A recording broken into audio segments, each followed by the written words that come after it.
नमस्कार दोस्तों। एक और एपिसोड आपके लिए हाजिर है। आज बात करते हैं पंकज त्रिपाठी की। पंकज त्रिपाठी अपनी पहचान बना चुके हैं। 2003 में उन्होंने कदम रखा था बॉलीवुड इंडस्ट्री में और आज उनका नाम किसी परिचय का मोहताज नहीं है। बड़ी खूबसूरती से, सादगी से, बड़े सीरियस डायलॉग्स बोल जाते हैं और उनकी एक्टिंग, उनका जलवा एक अलग ही पहचान रखता है। उन्होंने कई फिल्मों में, टेलीविज़न सीरियल्स में और वेब सीरीज़ में काम किया है। उनकी एक फिल्म थी ग्लोबल बाबा, वो तो मुझे इतनी पसंद आई थी कि पूछिए ही मत। देखिएगा कभी मौका लगे, उसके बारे में कभी बाद में बात करेंगे। तो आजकल इनका नाम कामयाबी की एक गारंटी बन गया है। इनकी एक्टिंग बेमिसाल है और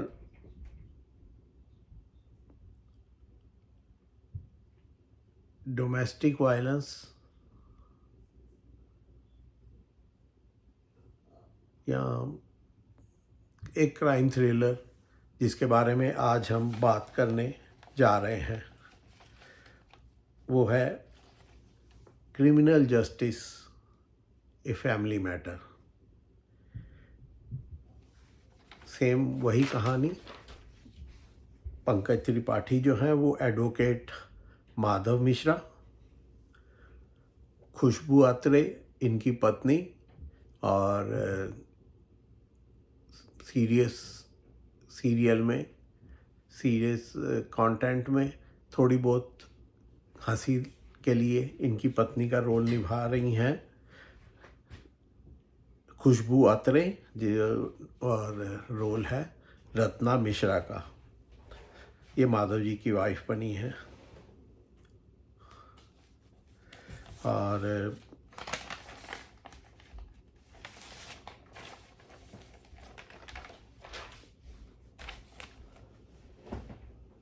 मोहम्मद जीशान अयूब ये डॉक्टर राज नागपाल का रोल कर रहे हैं और सुरवीन चावला अंजू नागपाल के रोल में हैं, जो राज नागपाल डॉक्टर की सेपरेटेड, डाइवोर्स नहीं, सेपरेटेड वाइफ का रोल निभा रही हैं।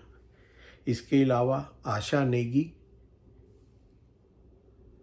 रोशनी सलूजा जो डॉक्टर नागपाल की करंट गर्लफ्रेंड हैं, उनके हॉस्पिटल में नर्स हैं और उनकी बेटी का ध्यान रखती हैं, उनका रोल निभा रही हैं। मीता वशिष्ठ ने मंदिरा माथुर का रोल निभाया है। श्वेता बासु ने लेखा अगस्टा पब्लिक प्रोसिक्यूटर का रोल निभाया है और राजगोपाल अय्यर ने और नामदेव जाधव नाम के कांस्टेबल का रोल निभाया है, जो कि अगेन थोड़ा बहुत सीरियसनेस को कम करने कामुक रोल के लिए आए हैं। जियो हॉटस्टार ने इसको प्रोड्यूस किया है और समीर नायर, दीपक सहगल इसके प्रोड्यूसर्स हैं और प्रोडक्शन इंडिया में ही हुई है। 29 मई 2025 को इसे रिलीज़ किया गया है। ये तो थी बेसिक जानकारी। अब बात करते हैं। डॉक्टर राज नागपाल शहर के एक बहुत कामयाब सर्जन हैं और एक आलीशान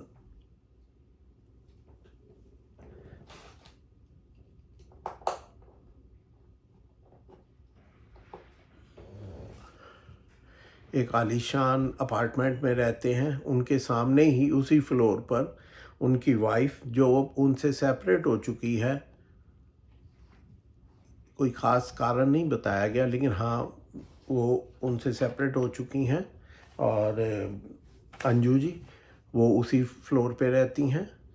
और डॉक्टर नागपाल की जो गर्लफ्रेंड है जिससे वो शादी करने वाले हैं, लेकिन अभी उनका अंजू से तलाक नहीं हुआ है, और डॉक्टर नागपाल की एक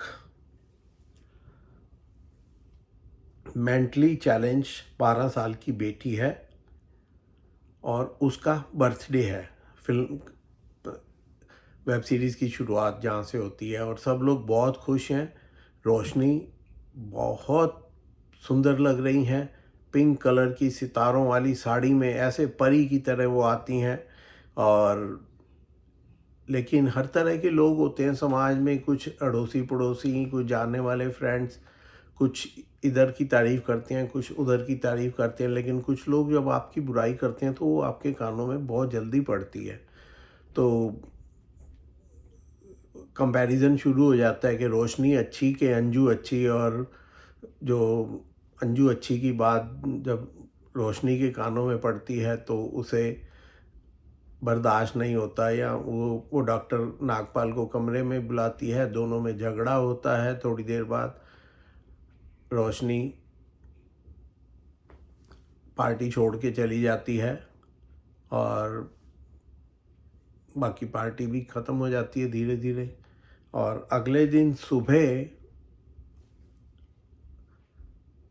डॉक्टर नागपाल जब अपने मॉर्निंग वॉक से वापस आते हैं, जो यूजुअली वो 7 बजे से लेकर 8 बजे तक करते हैं, लेकिन उस दिन जल्दी आ जाते हैं क्योंकि उन अकॉर्डिंग टू डॉक्टर राज नागपाल उनका हैंगओवर हो गया था, रात को पार्टी की वजह से ज़्यादा पी ली थी। और तो जैसे ही वो घर में देखते हैं तो वहाँ पे फर्श पे जो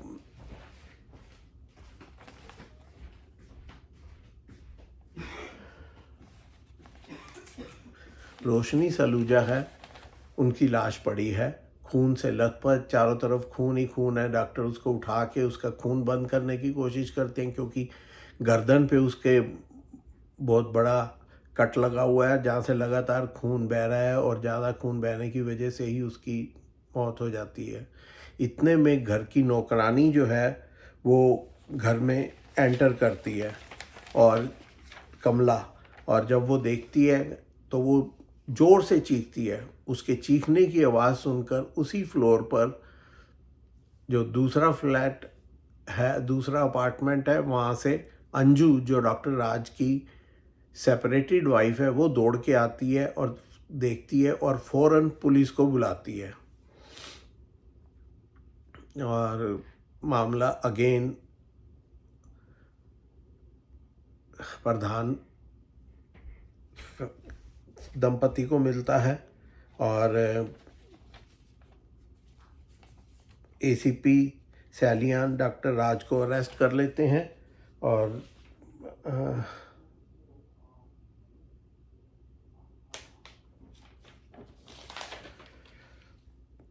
तो गौरी प्रधान केस की देखभाल कर रही हैं, और अगेन उनके ऊपर उसकी हेल्प करने उसके एक्स हस्बैंड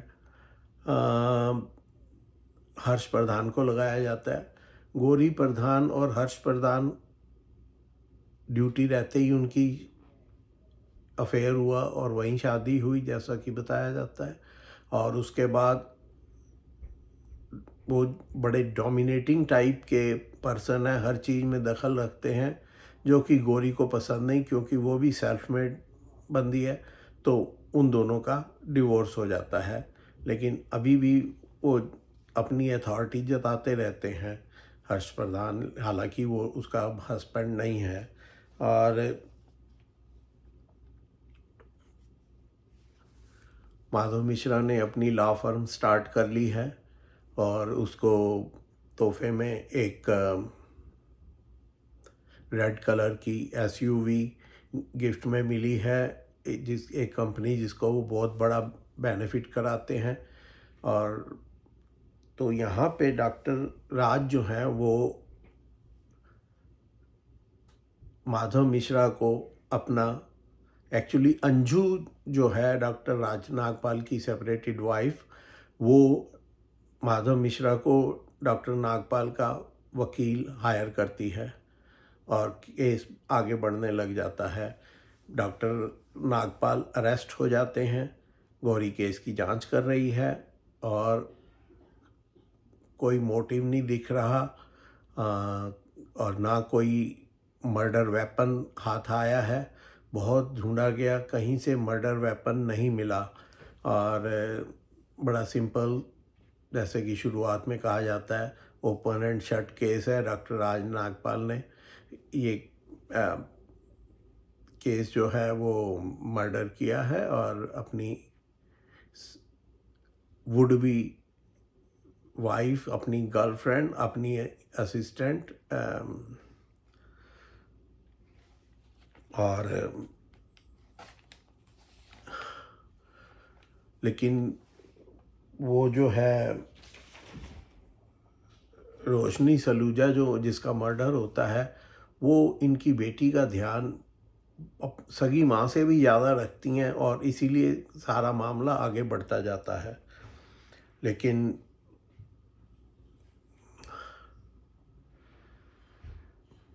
केस आगे बढ़ता है और लेखागत से प्रोसिक्यूटर देखती है कि प्रोसिक्यूटर कदम माधव मिश्रा को हैंडल नहीं कर पाएंगे, तो वो सीनियर से रिक्वेस्ट करके खुद को प्रोसिक्यूटर बन जाती है, कर लेती है और माधव के अगेंस्ट एक प्रोसिक्यूटर का रोल करने लग जाती है। पुलिस को बहुत कोशिश के बाद भी मर्डर वेपन नहीं मिलता। एक कांच के टुकड़े को पहले सोचा जाता है शायद मर्डर वेपन हो, पर वो भी नहीं होता। तो हर्ष प्रधान अपने तरीके से केस की तहकीकात कर रहा है। डॉक्टर नागपाल की जो बेटी है वो मेंटली चैलेंज है, डेवलपमेंट डिले का केस है और वो अपनी बातों को प्रॉपरली एक्सप्रेस नहीं कर पाती, लेकिन वो ड्राइंग के बना के अपनी बात समझा देती है। वो वैसे बहुत इंटेलिजेंट है, लेकिन ऐसा होता है। और तो गौरी प्रधान बहुत मेहनत करती है, देखती है कहाँ से कूड़ा फेंका गया। उस कूड़े का जो ढेर एक पहाड़ ऊंचा बना हुआ है, उसमें किसी तरह करके, मतलब आप सोचिए कि रेत में सुई ढूंढने जैसा काम वो करने में कामयाब हो जाती है और उसे मर्डर वेपन, एक गोल्डन स्कैल्पर जो डॉक्टर राज नागपाल का है, उसके ऊपर उनका नाम भी लिखा हुआ है, वो मिलता है। और वो मिलता है उनकी वाइफ अंजू नागपाल के घर के कूड़े के बैग में से। तो अब अंजू नागपाल को भी अरेस्ट कर लिया जाता है। वो अंजू नागपाल जो पहले माधव मिश्रा को अपने पति के लिए, अपने सेपरेटेड पति के लिए हायर करती है, अब वो अपने लिए मंदिरा माथुर को हायर करती है। और जैसे जैसे केस आगे बढ़ता है, हर्ष प्रधान तो मानने को तैयार नहीं कि कोई और है, लेकिन अब यहाँ पे केस जो है वो एक ट्रायंगुलर केस हो गया है कि एक तो केस है रोशनी सलूजा के मर्डर का, और वो मर्डर किसने किया है, राज नागपाल ने या अंजू नागपाल ने। और ये दोनों एक दूसरे के दोस्त नहीं हैं, एक दूसरे के दुश्मन है, क्योंकि एक पे इल्ज़ाम जाएगा दूसरा, और वो अरेस्ट होगा, दूसरा बरी होगा। तो इन्हें भी एक दूसरे से अलग किया जाता है और केस आगे बढ़ता है।